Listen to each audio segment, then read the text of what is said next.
back to another Girlfriends Chit Chat. Y'all know how we do here. Welcome to our platform. We are so excited to have you. For you all who have never been on our platform before, here we talk about life, business, and trust me, a whole bunch of stuff in between. But we're excited about tonight's show, you all, because we have a phenomenal woman, of course, Miss Charmaine Pickens. Yes, ma'am. Yes, ma'am. Y'all, a whole bunch of information we're going to talk about tonight because she is a wealth of information and as talented as she is as well. So, Charmaine, tell everybody about your girl. Well, how y'all doing? I'm so excited to be here. It's my first talk show. So excited. My name is Charmaine Pickens. I am a Charlotte native.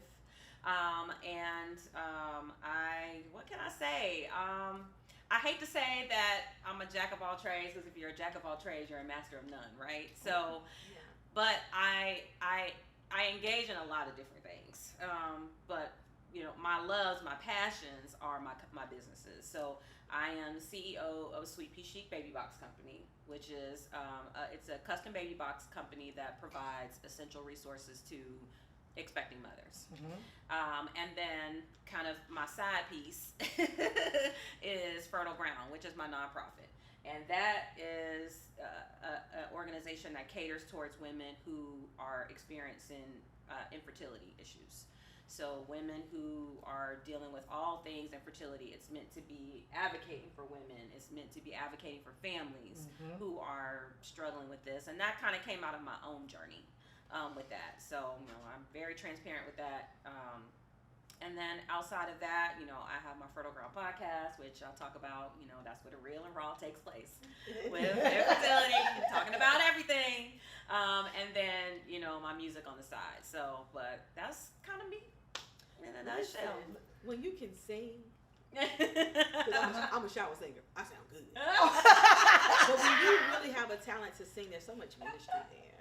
There is. And I think it goes really well with everything that you stand for when it comes to babies and fertility. And it's amazing the thing that music can do when it comes to that. Yes.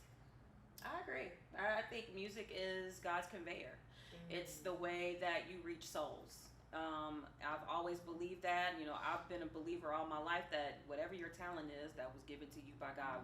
Whether that's with your hands, your voice, your mind, whatever that is, and just, you know, you've got that nature, especially if you're an entrepreneur. I just feel like that's built in you, right? Right. You know, that's built in your spirit. So it's gonna always cover everything you do. You know, if you're a servant, you're gonna serve in every capacity. That's true. Of business. That's true. So I couldn't agree more. Tell us how you got on the journey of fertility. Fertility. So my story with infertility probably now spans over a decade. My husband and I, we kind of started on our journey. I've been married for almost 9 years. We've been together almost 15 years. And probably a decade ago, you know, you don't really think about it because, you know, when you're married, you can do what you want to do. So, you know, after a little bit, you know, it's like, okay, well, nothing's happening. So what do we need to do? And then you realize, okay, really now nothing is really happening. So after kind of doing the research, talking to the doctors, you know, you get into a space where you're, you know, looking at what you can do to help you get pregnant. And long story short, you know, here we are a decade later, you know, I've had 8 pregnancies, you know, 4 miscarriages and 3 ectopic pregnancies, which resulted in a tube removal last year. So it's been a journey, and I felt like, you know, Fertile Ground for me was an opportunity to share in that space with other women who are on that road who didn't have the resources that they needed in the beginning because you waste so much time. You know what I mean? Like, we still want to have a baby. We're getting ready to undergo IVF in a couple of months. So, and I'm 40. But you're with a 20-year-old. But it's nothing wrong with it. You still have the desire to want to have a baby. It's nothing wrong with that. And if God will allow that to happen, which He will, it will happen. I just feel like everybody need to understand that. That everybody, if you want to be a mom, then that is a desire of your heart, and no one can come and tell you anything different. That's correct. You know, I mean, they'll talk about age all the time, but I tell women all the time, age is just a number. You know, as long as you're healthy and you want to pursue that, if God has that for you and that's what you want, go get that. You know, go get that. So that's kind of where that came from. That came from that, and just my passion to want to help women not deal with what I dealt with. Especially for women of color, because infertility impacts women of color 2 times more than any other cultural group. So Black women are really, really impacted by infertility, and there are tons and tons of factors, you know, that go into that, but we are the ones that struggle. And I think because it's been taboo in our households for so many years, you know, come on, my people. Yeah. You know, we don't talk about it. That's true. That's true. So because we don't talk about it, we don't practice preventative care around it. We don't look at, you know, women aren't vocal. They feel isolated. It carries guilt and shame. And I don't want women to have to deal with that. That's the whole purpose of Fertile Ground, is to break down that wall and say, listen, you are not by yourself. You know, there are other women who are being impacted by this, and you have support here. So let's talk about it. You know, let's get you what you need. I mean, that's so amazing you said that, because I was around the age of, I think I was 21 or 22. I was going to give my eggs away. So I was actually, my husband and I were going through the process here in Charlotte to give my eggs away. And a lot of people say, oh my God, you're going to go through treatment, injections, preparing for extraction of my eggs being removed. And I was really nervous about it. You know, I sat in a room with a whole bunch of women, and they went through the whole process and what it looked like. And it's so crazy because people said, why would you want to do that at 21 years old? Why would you want to give your eggs away? They're like, well, it could be somebody local. No, but typically they go through the process of where your eggs come. Right. And they're not on the same coast. They're not in the same state. But I desire for other women to have children. Yeah. And I feel like there's no shame in that. You know, people are like, because you give your eggs away. I've met women that have received eggs from other women. Absolutely. Their cousins, their sisters. I mean, they give those things because they want and desire for you to be a mom. And I think that is just amazing within itself. Yeah. And you have to be in a place of understanding that I want to do something to help another woman. Yeah. And if me giving you my eggs will help you become a mom, so be it. That's it. It's like, felt that in my right, because there's one in my life that I'm very, very close to. And she had twins at 40, right? See? But she did have to go through IVF. Yes. And she still has eggs, and it's a decade later. Yeah. But she doesn't know what to do with them because she is very particular about what happens to them. Right. And so she's thinking, do I do surrogacy? I told her about your foundation too. But she's thinking all of that, and hearing it from that perspective, because she's not selfish at all, but hearing it from that perspective is kind of like, wow, you know, like, because there are women who I always desired to be a mom. I had God kids before I ever became a mother, because I was always somebody's mama. Right. Now today, you're somebody's mama. I'm somebody's mama. Somebody's mama.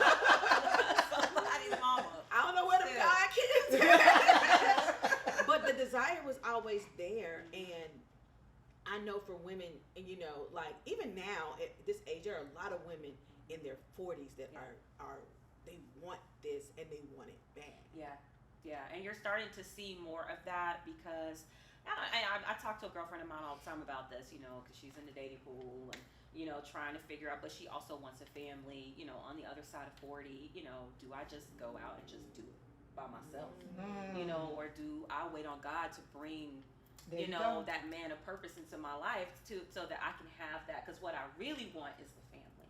Right. But you know, and I want you know, a husband to leave my house. I want my family. You know, I don't want to have to do it by myself. But do I have the time to wait? You know, to wait on God. And I'm like, I mean, He brought you this far. Sarah waited. I mean, but my thing is a lot of times, but who wants to do it alone? Yes. Who wants to raise a child? I mean, you got single parents, single moms that are out there saying, no, you don't want to do that alone. You don't want to do that alone. I mean, and then what are you going to do? Select a man that's going to donate his sperm to you, and then you don't have a father figure, but he gave you a gift, which is wonderful. Thank you very much. But then there's no father figure attached to that. And you don't want your gift to become a burden. Exactly. Exactly. You know, I mean, I'm all for women going out and doing what you feel like you need to do. But again, it's hard. You know, it's true. Before I met my husband, I was a single mom. You know, my daughter's 20 now. Lord have mercy. You know, but you're not alone. Mine 19. Just dropped off in college. Okay, yesterday. Ain't nothing wrong with that. Ain't nothing wrong with it. Living their best life. Living their best life. Don't even know they living their best life either. Say it again. Living her best life, honey. But I felt, like I told her, I said, just give it some time. You've got to have patience with God. You can't expect him to have patience with you and you don't have patience with him. You can't run out of trust. Yeah. That's important. Trust me, trust. Because it's hard to trust what you cannot see. That's right. True. Yeah. That's so true. But my question is how do you feel about surrogacy? I'm not opposed to surrogacy and I'll tell you why, because I've interviewed a lot of women who just physically cannot have a child. That's okay. And I feel like you want to be a mother. And you and your husband, y'all, this is what you want. You want your family. You want to expand your legacy, and I'm all for that. There are women who are born with the ability to not have children, or have gone through journeys like mine, and now you just can't, or your life would be in danger if you tried. Right. So I'm all for that. If that's what you want to do, just do your research. Yeah. Understand what you're getting yourself into is what I would say. But I'm all for that. This journey is not for the weak. And you've got to be, and that's the problem with it, is because you're not prepared for it. It impacts you mentally, physically, emotionally. Yes. It takes more than it gives. And when you look up, there were days, like with my last miscarriage, I had a son that I had in 2004. I lost him at 5 months from SIDS. My last miscarriage was on the day that I lost my son. Wow. Things like that you endure, and you have to be built. Which is another reason why I don't want women to have to endure that by themselves. You don't have to do that by yourself, because it's hard. Miscarriages, they're hard. Ectopic pregnancies, they can be life-threatening. They're difficult. Trying to get to be in a mama period is just hard. It's a work. It's a process. It's work. It's a process. Getting there. Once you get there, it's a process. It's more of a process. It is. And we are very strong creatures. Yeah. God made us perfect in every way. Yes. Forward tough. Forward tough. I say that all the time. But that's the truth. We can. He never gives you more than you can bear. I believe that totally and completely. And that's why we why we have things like this, why we have to really lean into each other, for the support. And that's kind of what I want to be able to give that. I want to be able to share that. How do you mentally prepare? Because you said you have to be prepared for this. Yeah. How do you prepare? Like, how do you say, okay, I'm going to do this? Yeah. Yeah. Regardless of. Well, knowing is half the battle. Yes. Knowing is half the battle, and I feel like, you can be prepared. A lot of times when you first embark on these journeys and you're talking to your doctor, you don't know what questions to ask. Oh, no, you don't. You don't know what is really happening with you. So you really have to be an advocate for yourself. You got to educate yourself. You have to talk to your doctor, ask the hard questions. If you don't know, ask. So that you can prepare. Because honestly speaking, you're never going to be prepared for the outcomes of infertility. If you're dealing with infertility treatments, it's more than likely you're going to have a miscarriage. It's more than likely that you're going, and every time you have one, your percentage to have another raises higher.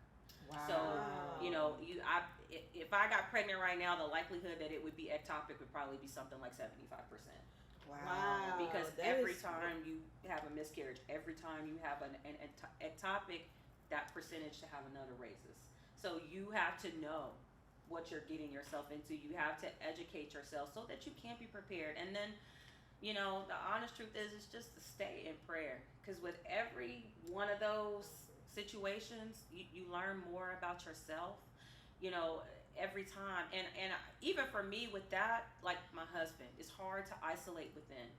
not think about what he's dealing with. Right. You know, not think about what my partner is dealing with, or right. what my husband or what my wife is engaging. You know, you don't. It's hard, but you have to also understand. You know, if you're like in my situation with my husband, if I'm going through it, so is he. You know, and it's even more difficult for him because not only does he feel like I got to be strong for myself, but now I got to be strong for my wife too, because I don't want her to see me, you know, weak in that moment. So it's you never really can prepare, but you can know more, so that you understand. All right, I'm going through this, but I understand why. You know what is happening to me. Because that miracle baby getting ready to show up. It's getting ready to happen. That baby coming. That baby coming. It's coming. It's coming, y'all. Just. And then you probably end up with more than one. Yeah. You get ready to these multiples.